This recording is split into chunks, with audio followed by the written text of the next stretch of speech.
ओम श्री परमात्मने नमः. ज्ञानदेवांचा आत्मसंवाद. प्रकरण 4. ज्ञानाज्ञान भेद कथन. ज्ञानाज्ञान भेद कथन प्रकरणाचे समालोचन. भाग पहिला. अमृतानुभवाच्या 4थ्या प्रकरणाची ज्ञानाज्ञान भेद कथन, ज्ञान अभेद कथन, ज्ञानाज्ञान निरसन, ज्ञानमात्र निरूपणाख्य, ज्ञानाभेद अशी वेगवेगळी नावे दिसून येतात. स्वामी स्वरूपानंदांनी ज्ञानाज्ञान भेद कथन हे नाव स्वीकारलेलं आहे. पूर्वापार तत्वज्ञानात्मक व त्यावरील भाष्यग्रंथ हे खंडन मंडनात्मक भाषेत लिहिण्याची पद्धत होती.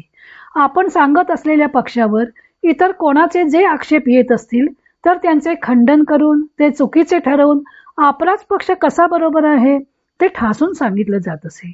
त्यामुळे सर्वसामान्यांपासून हे ग्रंथ दूर राहिले.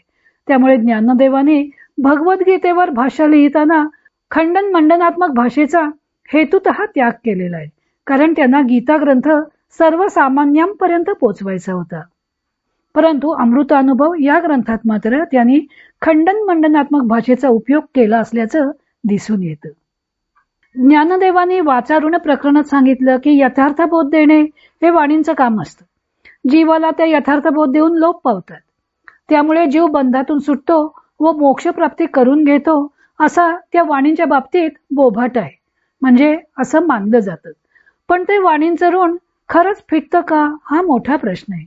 कारण ज्ञान देऊन चारही वाणी लोप पावतात असं जरी वाटत असलं तरी त्या तत्वज्ञानाचा दीप प्रज्वलित करतात. देहोहम हे अज्ञान नाहीसे होते, पण सोहम या ज्ञानरूपात त्या वाणींचा वास असतोच. मग जर त्यांचा निराश झालेला नाही तर ते ज्ञान कसं मानता येईल. तेव्हा असे ज्ञान वास्तविक ज्ञान नसून तेही एक प्रकारचे अज्ञानच आहे. त्या प्रकरणात शेवटी बोधाचे स्वरूप काय असते ते सांगताना ज्ञानदेवाने म्हटलं होतं की तैसे ग्रासूनी दुसरे स्वरूपी स्वरूपाकारे आपुलेपणे उरे बोधू जोका. दुसरेपणाचा लोप होऊन स्वरूपी स्वरूपाकार होऊन राहणे हे आत्मविषयक बोधाचे स्वरूप आहे.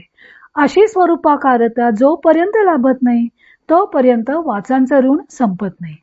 म्हणून परा पश्यंती मध्यमाहन भारती त्या निस्तरली या लागती ज्ञानी अज्ञानीची. कोणालाही या 4 वाचांचं ऋण फेडायचं असेल तर त्याने परा पश्यंती मध्यमा व वैखरी या 4ही वाचांची समूल निवृत्ती केली पाहिजे. अशी ऋणमुक्ती नाही लाभली तर परा पश्यंती मध्यमा व भारती म्हणजे वैखरी या 4 वाचा अविद्येच्या निरासामुळं निस्तरल्या गेल्यानंतरही ज्ञान व अज्ञान या द्वंद्वाच्या रूपाने राहतात. म्हणजे वाणी लोप पावल्यावरही त्या अज्ञान समूळ नाहीसं करू शकत नाहीत. उलट ज्ञान म्हणून जे म्हटले जाते तेही एक प्रकारचे अज्ञानच असतं.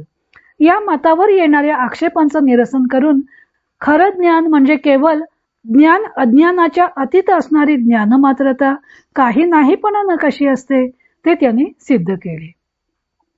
विषयाच्या दृष्टीने या प्रकरणाचे 4 भाग पडतात. ज्ञान अज्ञानाला नाहीसे करून स्वतःही नाहीसे होणे या मतावर येणारा आक्षेप व त्याचं खंडन.